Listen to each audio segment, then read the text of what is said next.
Well, if it isn't the great hunter herself. As if you don't know. All 4 of the cardinal virtues laid low, all with your help. You're the talk of the stairs, K'nekotein.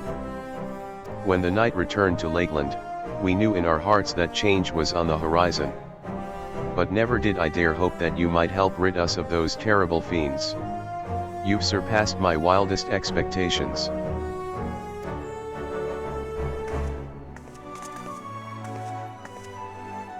Not mine, Glynard. When I first laid eyes on her, I had an inkling that she was the hero we'd been waiting to come along. Ha! Easy to claim after the fact. If you'd indulge me, though, I would love to hear you tell how it all played out. The hunting of the virtues, that is.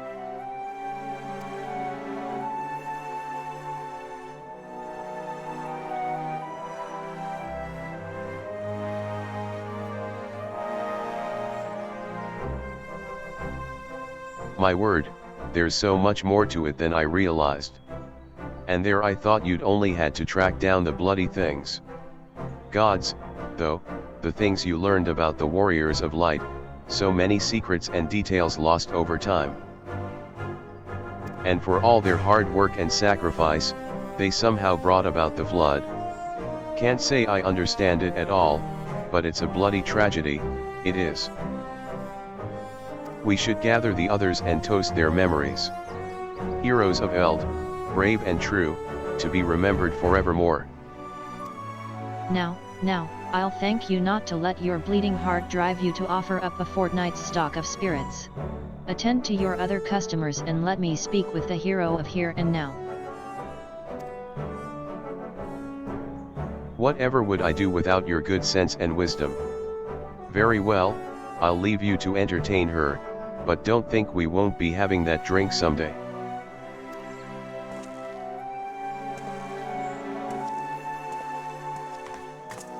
K'nekotein, I must thank you for sharing with us such incredible tales. 'Tis only right that I repay you in kind.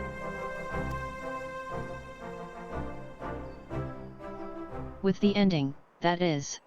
With the story of the true villain who towers above the virtues, the devil more deserving of death than any that yet lingers in this world. If your curiosity has been piqued, then meet with me atop the balcony overlooking the crystalline mean. I will be waiting there until you do.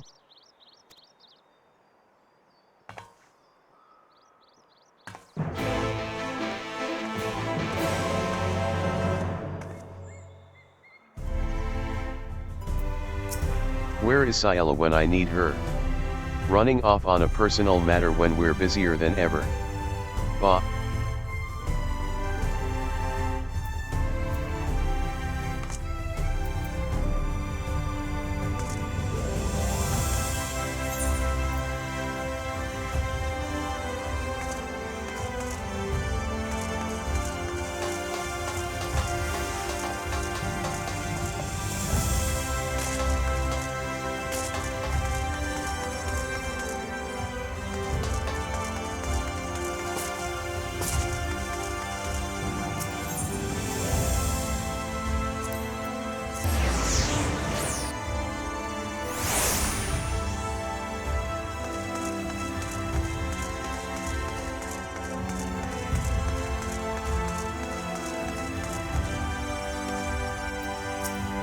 You came, as I knew you would. Never met a mystery you could leave well enough alone, or a demon that you could let live, am I right? And this demon is undeniably deserving of death. Make no mistake. To cut them down would be just and proper. The act of a goodly person, and that is just what you are. I can see that. No need to grow impatient or be offended, my friend. But before you pass judgment on this villain, you need first understand their part in everything. Who they were to the fallen warriors of light, for instance.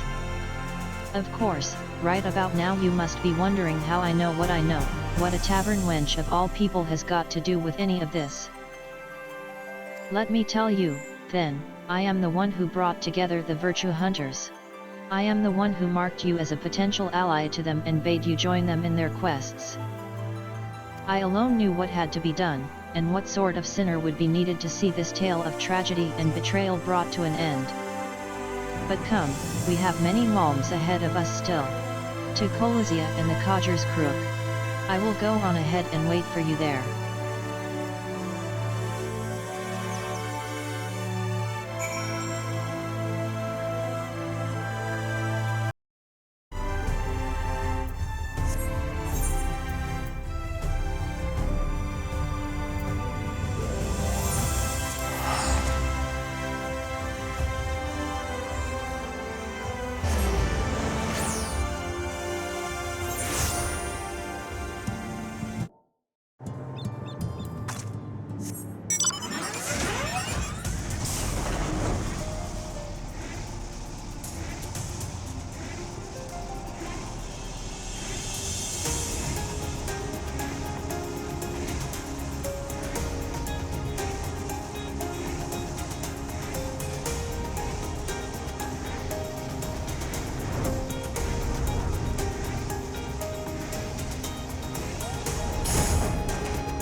You are accustomed to life on the road, I see.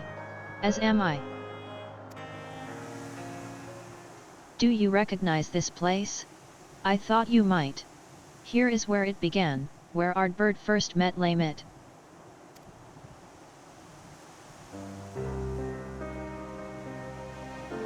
Still young and lacking in experience, but possessed of so much potential. Heroes in the making. Even then the keen-eyed could see.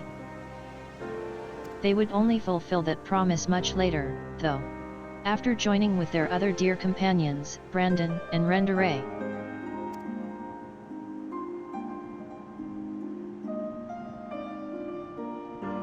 And one other, an elven woman. Not half bad with a sword. But perhaps you are already asking the question, who? There were 5 warriors of light in all, but she would make 6. Indeed, after adding in Njelbert, there does seem to be one too many. But believe me when I say there was indeed a 6th adventurer lost to history, and her name was Silva.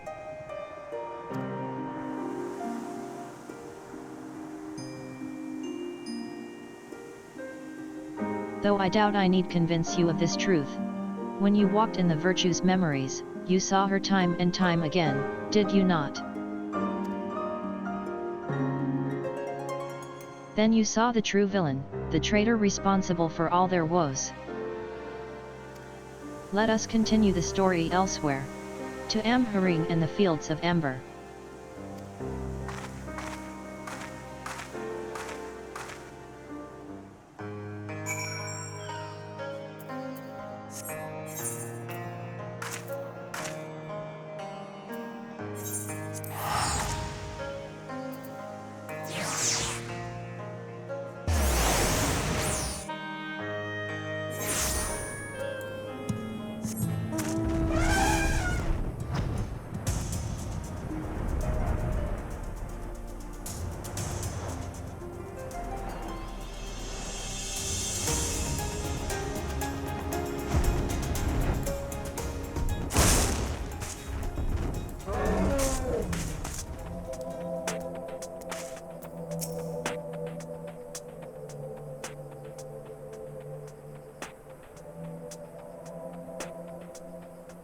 You saw the true villain's face in their memories, and I told you her name in Kolozia. But what were her crimes, you ask? Hearken to my tale and you will learn. Silva had joined the others before they first met Njelbert. After their party of 5 came to this place, they took on a commission to slay a powerful beast that had taken up residence in the mines.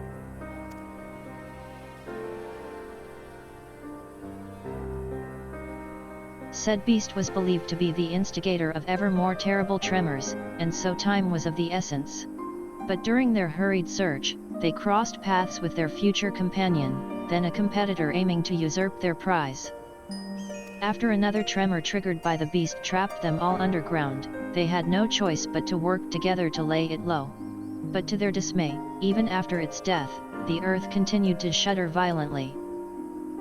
As the adventurers looked to each other in confusion, Nielbert strode towards the beast's body and grabbed hold of a curious stone, a stone brimming with untold ether, that he had sought out that he might harness its potential to rescue a loved one lost to the rift.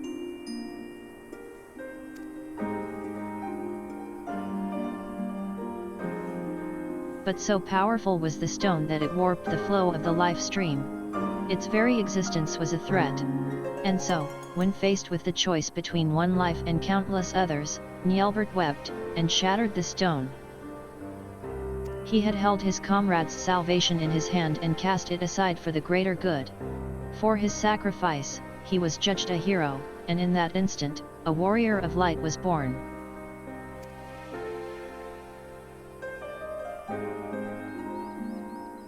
In life, Nielbert was a pragmatic figure whose wisdom and sagacity were admired by all.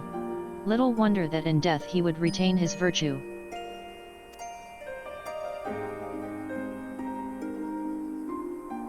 But as Nielbert mourned the friend he forever lost, the betrayer Sylva looked on in silent contentment, for they had taken the first step on their path towards becoming heroes brave and true. His sacrifice had sparked the transformation. 'Twas fuel for the ritual to come. What ritual, you may wonder? Fear not. All will become clear in time. Come with me to Raktika, to the Sisha swamps. We must retrace the steps as they were taken to understand the depth of her treachery.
This place too is familiar to you, no?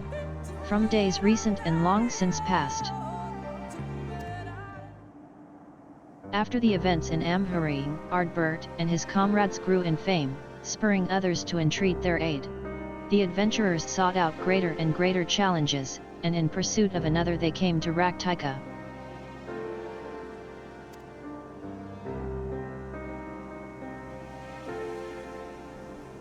While here, the hunter Rendere learned that the notorious mark, Balamquitz, was near. And so, under cover of darkness, she slipped away from the others to slay the beast by herself. Like Nielbert before, of course, you already know what her motive was. Balamquitz had robbed her of her fellow hunters. Only vengeance would redress the balance. Moreover, she would not dare risk the lives of her new comrades, so terrified was she of the mere possibility that she might have to relieve that terrible day. And so she faced Balamquitz alone, and would have surely died for it, had Ardbert and the others not arrived in time to help.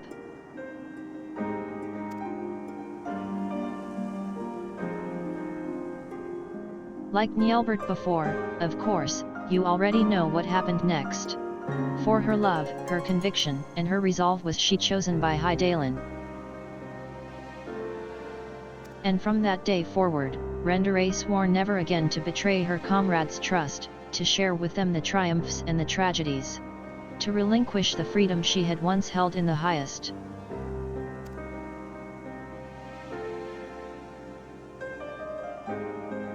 The bravest, most courageous hunter that ever was. That moment would define what she became in life, and in death. Her sacrifice would hasten the transformation. 'Twas fuel for the ritual to come. The betrayer Sylva looked on, yet more satisfied. They were oblivious to her machinations, unaware that they were dancing to her tune. Their journeys continued, and so must ours. To Il Meg, and Lihikia.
As beautiful now as it was then. You saw it too. Would you not agree? With the death of Balamquitz, the legend of Ardbert and his comrades had grown larger than ever. Thus emboldened, they came to the kingdom of Vobert. Vobert had long been troubled by what some had dubbed a magical plague, innocents found transformed into misshapen fiends that the kingdom's knights had no choice but to put down ere the contagion spread.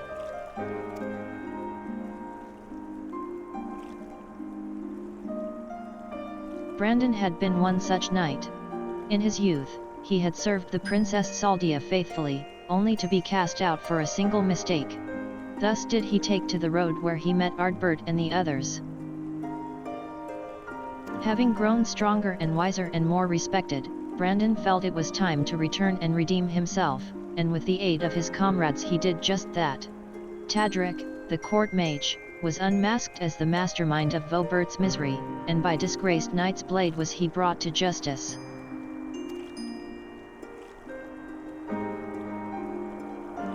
But with his dying breath, Tadric cursed the Princess Saldia, sentencing her to a fate worse than death. At her behest did he raise up his blade, and for the sake of the kingdom, strike down his liege lady. With that single stroke he forever changed, though nearly not in the way that was necessary. He stood at the precipice and almost forsook his compassion for unflinching judgment, but mercifully turned aside at the last.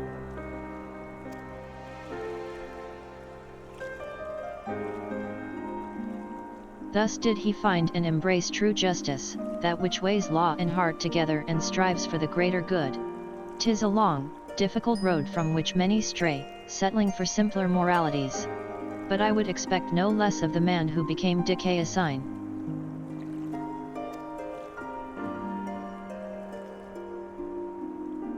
His sacrifice would strengthen the transformation.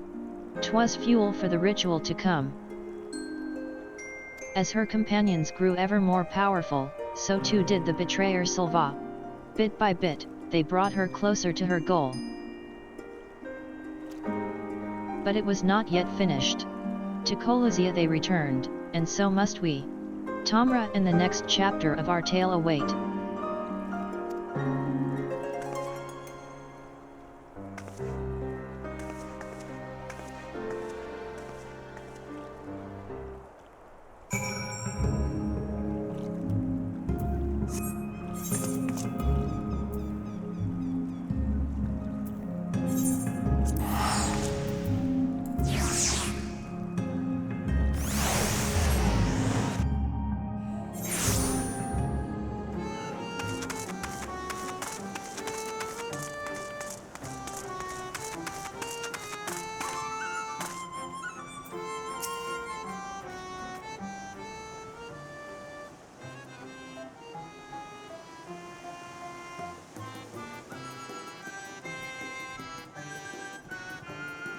Slowly but surely the adventurers were fulfilling their potential.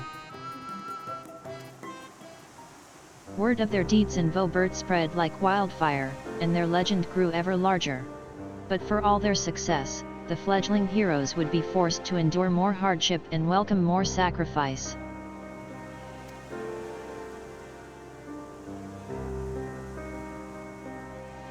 They pressed deeper into the depths of Raktika, towards ancient Ronka. 'Twas there that the dwarf Lamit came to a crossroads, for in claiming the magic she desperately desired, she would be forced to renounce something equally precious. Dwarves are a reclusive lot, wont to withdraw from the outside world that their many traditions might be preserved in isolation.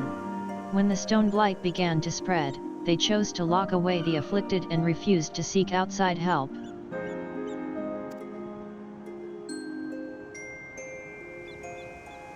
But Lamit would not abide this. She vowed to save her ailing kin, her sister among them, even if it meant violating dwarven law. With her newfound power she returned and cured the sick, and for this she was banished by the Council of Elders. This came as no surprise, for she had made her peace with it long before. When she stood in that ancient ruin and called upon forgotten guardians to grant her forbidden knowledge, she knew then what the price would be. She had weighed her traditions and identity against the lives of those she loved and made her choice, though it pained her terribly and in ways only a dwarf could understand, and Hydaelyn, it would seem.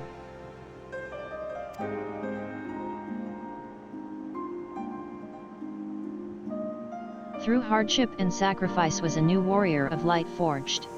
A healer that knew more than any the value of a life, and would do anything to see it preserved, even in death. Her sacrifice would nearly complete the transformation. 'Twas fuel for the ritual to come, very soon, then, very soon. For Ardbert and his comrades had stumbled upon evidence of the larger design. Threads linking together the disparate troubles of the realm. A name spoken only in whispers, the Shadowkeeper. A singular force sowing chaos and discord throughout Norvrandt to an unknown end. If the warriors of light truly wished to save their world, then they would need to confront this villain amongst villains. And at the end of their exhaustive search, at the end of their struggle, who do you think they found waiting to welcome them with open arms? The answer to that awaits us in Lakeland, our final destination. The villain yet walks among us, K'nekotein. Unknown and unpunished. Go on ahead and wait for me at Laxon Loft. There are preparations to which I must first attend.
Damn you, Sylvain.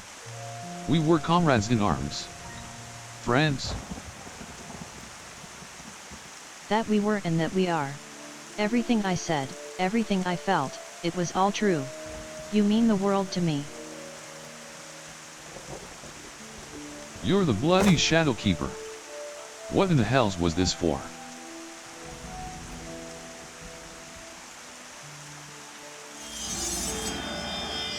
For you, for every one of you. To forge you into heroes worthy of her blessing, that she might choose you as her champions. A ruthless mage consumed by the pursuit of power to save his friend no matter the cost. By his sacrifice a warrior born. A mournful hunter scarred by tragedy resolved never again to trust in others. By her sacrifice a warrior born.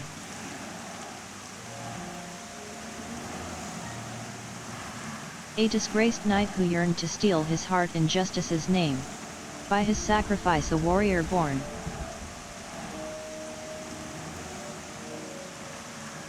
A troubled healer torn between tradition and love. By her sacrifice a warrior born.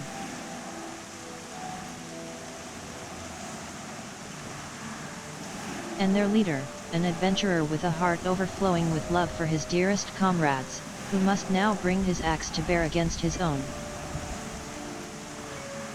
By his sacrifice a warrior born. I am the villain you seek. The keeper of shadows from a world shrouded in dark. By our struggle will this world be shattered and its soul saved.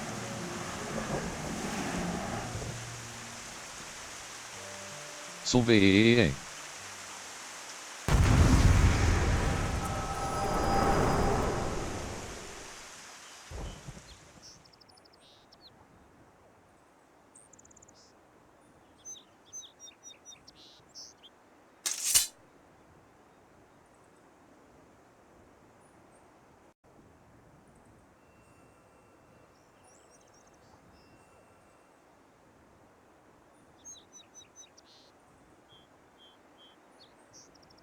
Saw it all, did you? I thought you might.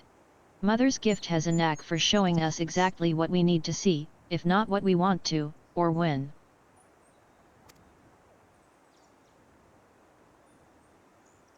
They knew me as Sylvain, but my real name. It doesn't matter. Like you, I am not of this world. I crossed the rift and came to the first. My home, the 13th, fell to dark in a calamity that mirrored the one which nearly claimed this world. I was one of several heroes who failed to save it.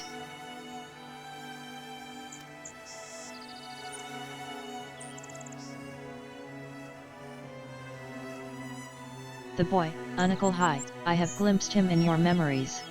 He was a friend. Like him, I heeded the words of the Ascians and, that I might redress the balance, I chose to come here and hasten a rejoining of worlds. A shard subsumed by dark demands a mirror of blinding light. Primordial forces will strive to achieve equilibrium. But there was a solution, a single solution, I believed. Were a flood of light to consume this shard in its entirety, it would be of no use. The Ascians made it clear it must be brought to the brink, but no further. The task was difficult, but the plan simple. Souls predisposed to light, fledgling heroes in the making. I would bring together Ardbert and his comrades and groom them for a higher purpose.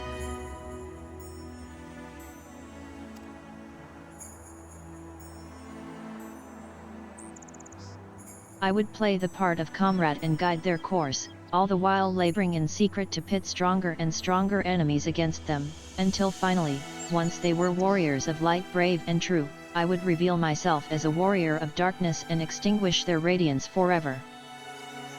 Thus would this world be primed for a rejoining, and the source for a calamity. The Ascians who called themselves Mitron and Locrif were confident it would succeed. And indeed, Ardbert and the others rose to the occasion, as I knew they would.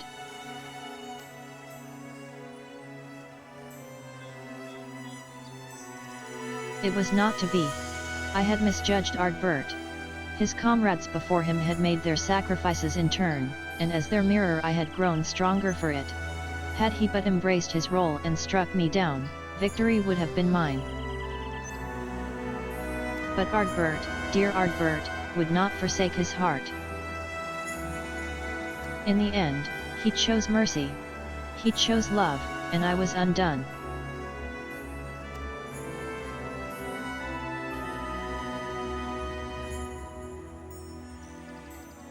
The rest, you know. He sought out Mitron and Locrif and granted them what he refused me. They accomplished everything they set out to achieve, and then the flood came and washed it away. In the wake of my betrayal I would look on from the shadows, and reflect on my many sins as all fell to ruin. Denied death, then and now, and perhaps ever after, as a fragment of my essence endures.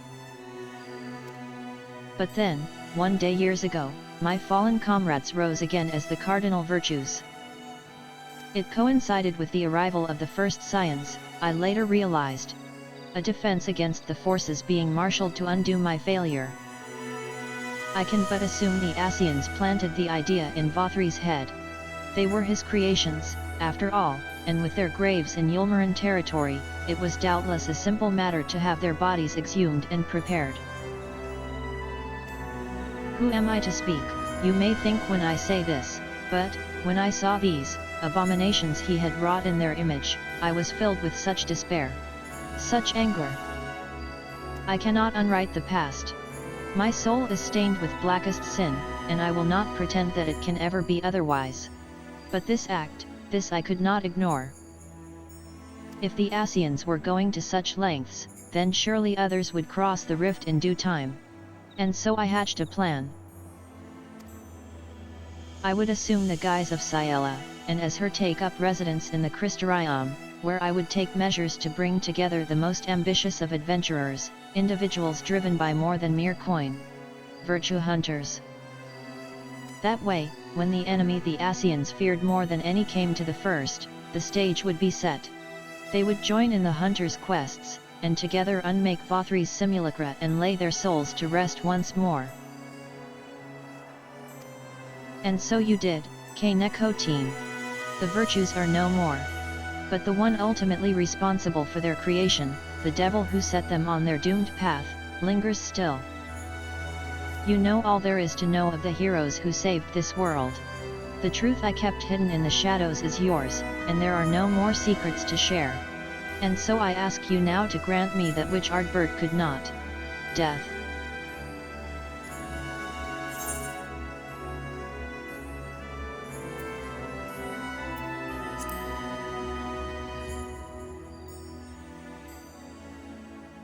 No, don't do this. Don't you spare me like he did. How can you stand there and say I deserve to live? Knowing everything I did, the lives I destroyed, the chaos I wrought? The wardens pale in comparison. Surely there is no greater villain than the Shadowkeeper?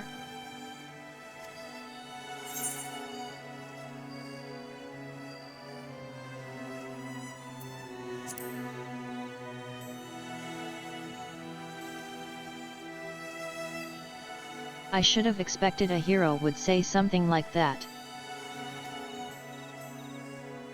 How does one even seek atonement? 'Tis an undiscovered country, with no charts or stars to guide. How will I even know when I find it?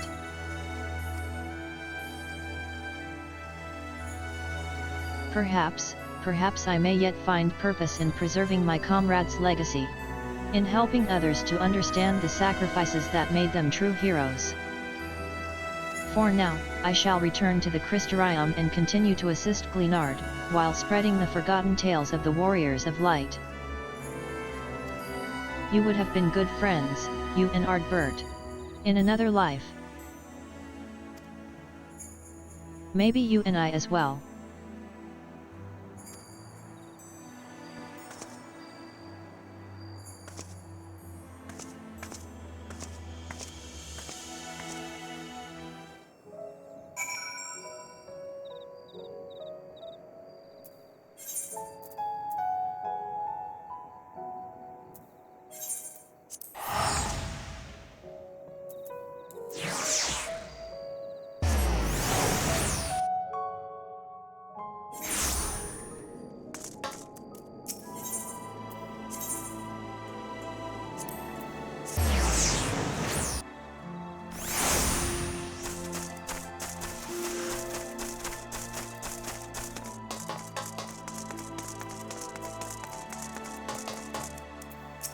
I see Ciela finally returned.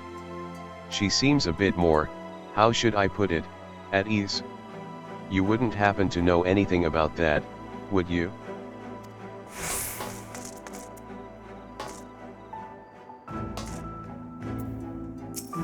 I tell you, I am not at all accustomed to wearing armor any longer. Simply moving about in it is enough to tax my strength. And fighting? Ugh. Any one of Captain Lina's recruits could probably put me flat on my back. Fortunately, I needn't rely on my sword to spread the truth of my fallen comrades' deeds. Only words and the passage of time will see their legacy redeemed in the eyes of the people. Thank you for accompanying me on my journey of remembrance, K'nekotein. May your deeds ever be remembered and celebrated, as all heroes deserve.